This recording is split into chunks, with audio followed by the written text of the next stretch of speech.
Շարունակելով լավագույն ավանդույթները մեծ լուսավորիչ Խաչատուր Աբովյանի անունը կրող հայկական պետական մանկավարժական համալսարանի առաջին կուրսեցիները մանկավարժի ամենանվիրական երդումն են տալիս։ Այս հանդիսավոր նվիրական պահին երդվում եմ հավատարիմ մնալ այն կոչմանը, որին հավատարմագրվել եմ կամովին։ Հոկտեմբերի 3-ին մանկավարժական համալսարանի շուրջ 700 առաջին կուրսեցի դպրության շեմից ներս մտնելուց առաջ երդվեցին հավատարիմ լինել ուսուցչի պատվաբերու վեհ կոչմանը։ Առաջին կուրսեցիները այս խորհրդանշական օրվան երկար էին սպասել։ Վստահ են, համալսարանի ու մասնագիտության ընտրության հարցում ճիշտ որոշում են կայացրել։ Անչափ ուրախ եմ, որ ընդունվել եմ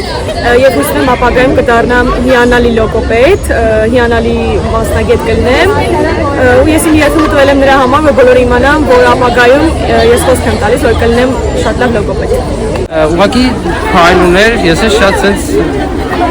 աննկարագրելի եմ։ Միջոցառմանը ներկա էին համալսարանի ռեկտոր Սրփուհի Գևորգյանը, պրոֆեսորադասախոսական անձնակազմը։ Շնորհավորում եմ ձեր ծնողներին, որովհետև ձեզանից առավել այսօր նրանք են կարևորում այս իրադարձությունը, որտեղ յուրաքանչյուրիդ համար մուտքը մանկավարժական համալսարան իրապես շատ հուզական իրադրություն է եղել ընտանիքներում։ Ուսանողներին շնորհավորելու էր եկել նաև կրթության, գիտության, մշակույթի եւ սպորտի նախարար Ժաննա Անդրեասյանը։ Իսկապես ուզում եմ ջերմորեն շնորհավորել ձեզ ձեր շատ կարևոր առաքելության մեկնարկի առիթով, որովհետև այն ուղին, որ ընտրել եք, ինչպես շատ ճիշտ ասվեց, ուղղակի մասնագիտություն ստանալու գործընթաց չի։ Այսուհետ նրանք միայն ուսանողներ չեն, նրանք ապագա մանկավարժներ են, ովքեր երդվեցին սեր ու գիտելիք սփռել, շարունակելով Աբովյանի լուսավոր գաղափարները։ Վիկտորիա Խաչատրյան, Student TV։